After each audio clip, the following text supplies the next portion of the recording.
El gato con botas. Había una vez un molinero que antes de morir llamó a sus 3 hijos y les dejó todos sus bienes: un molino, un asno y un gato.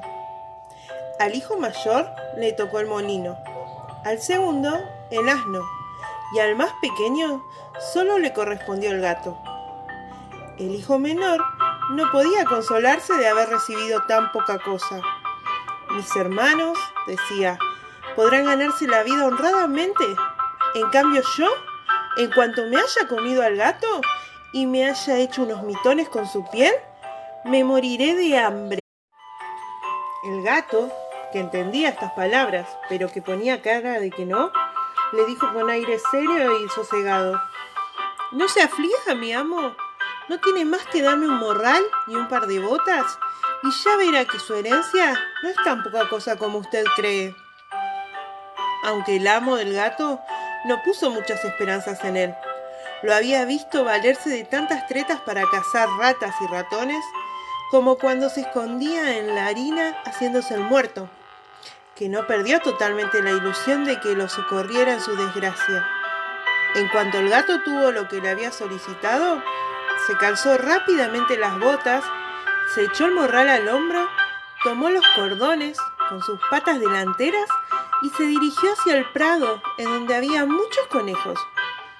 Puso zanahorias y hierbas dentro del bolso, se tendió en el suelo como si estuviese muerto y esperó que algún conejillo, poco conocedor de las trampas de este mundo, viniera a meterse en el morral para comer lo que en él había. Apenas se recostó, un distraído conejito entró en la bolsa. El gato tiró enseguida de los cordones para atraparlo y lo mató sin compasión. Se dirigió entonces hacia el palacio del rey y pidió a los guardias que lo dejaran entrar para hablar con él. Lo hicieron pasar a los aposentos de su majestad y después de hacer gran reverencia le dijo: Majestad, aquí tenéis un conejo que el señor marqués de Carabás, que es el nombre que se le ocurrió dar a su amo, me ha encargado ofreceros de su parte. Dile a tu amo, contestó el rey, que se lo agradezco. Durante 2 o 3 meses, el gato continuó llevando al rey, de cuando en cuando, las piezas que cazaba y le decía que lo enviaba a su amo. Un día se enteró de que el rey iba a salir de paseo por la orilla del río con su hija, la princesa más hermosa del mundo, y le dijo a su amo: si sigue mi consejo, podrá hacer fortuna. No tiene más que bañarse en el río en el lugar que yo le indique, y luego déjeme hacer a mí. Pero recuerde que ahora es usted el marqués de Carabás, ya no es más el hijo de un pobre molinero. El marqués de Carabás hizo lo que su gato le aconsejaba, sin saber con qué fines lo hacía. Mientras se bañaba, pasó por allí el rey, y el gato se puso a gritar: ¡Socorro! ¡Socorro! ¡Que se ahoga el marqués de Carabás! Al oír los gritos, el rey se asomó por la ventanilla y, reconociendo al gato, ordenó a sus guardias que fueran enseguida en auxilio del marqués de Carabás. Mientras sacaban del río al pobre marqués, el gato se acercó a la carroza y le dijo al rey que mientras se bañaba su amo, unos ladrones se habían llevado sus ropas. Pero la verdad era que el pícaro las había escondido bajo una enorme piedra. Al instante, el rey ordenó a sus servidores que fueran a buscar uno de sus trajes para el señor marqués de Carabás. El hermoso traje que acababan de darle realzaba la figura del muchacho, que era muy guapo, y la hija del rey lo encontró de su agrado. Y así fue que en cuanto el marqués de Carabás le dirigió 2 o 3 miradas un poco tiernas, ella se enamoró locamente de él. El rey quiso que subiera a la carroza y que los acompañara en su paseo.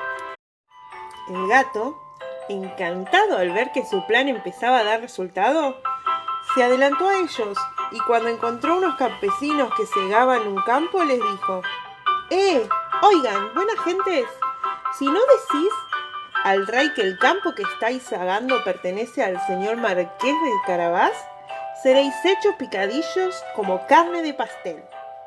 Al pasar por allí, el rey no dejó de preguntar de quién era ese campo. «Estos campos pertenecen al señor Marqués de Carabás», respondieron todos a la vez, pues la amenaza del gato los había asustado. «Tiene usted una muy hermosa heredad», le dijo el rey al Marqués de Carabás. «Como usted ve, señor», respondió el marqués, «es un prado que no deja de dar en abundancia todos los años».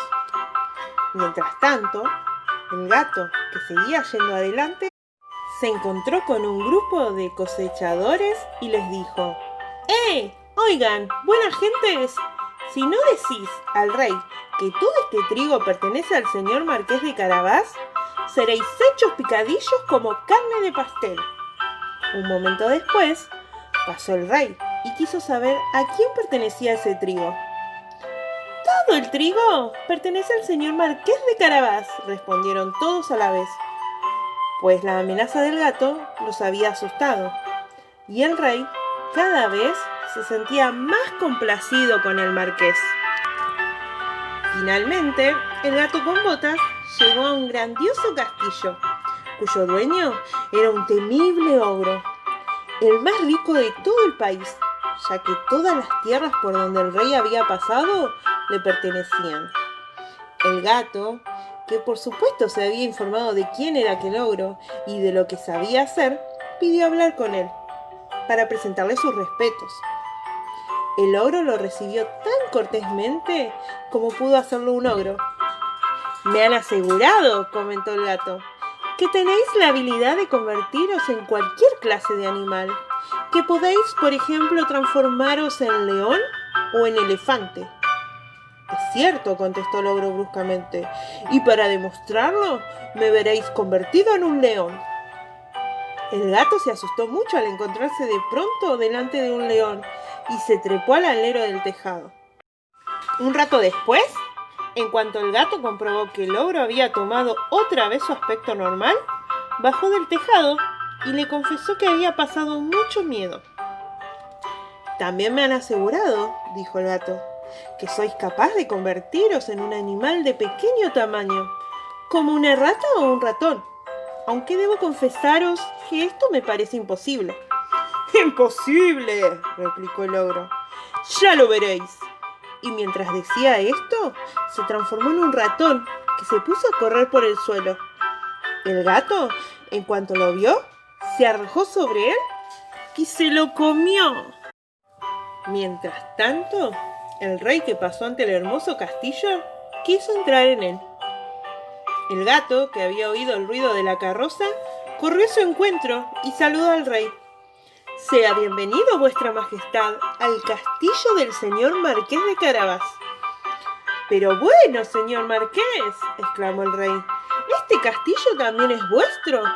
¡Qué belleza de patio! Y los edificios son también magníficos».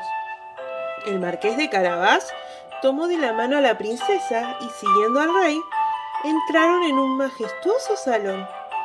El rey, encantado de las buenas cualidades del señor Marqués de Carabás, lo mismo que su hija, que estaba loca por él, y contemplando los grandes bienes que poseía, le dijo, después de beber 5 o 6 copas: «Solo depende de usted, señor Marqués, que sea mi yerno».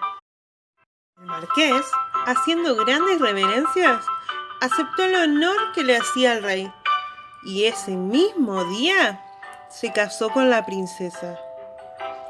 El gato se convirtió en un gran señor y ya no corrió detrás de los ratones más que por diversión.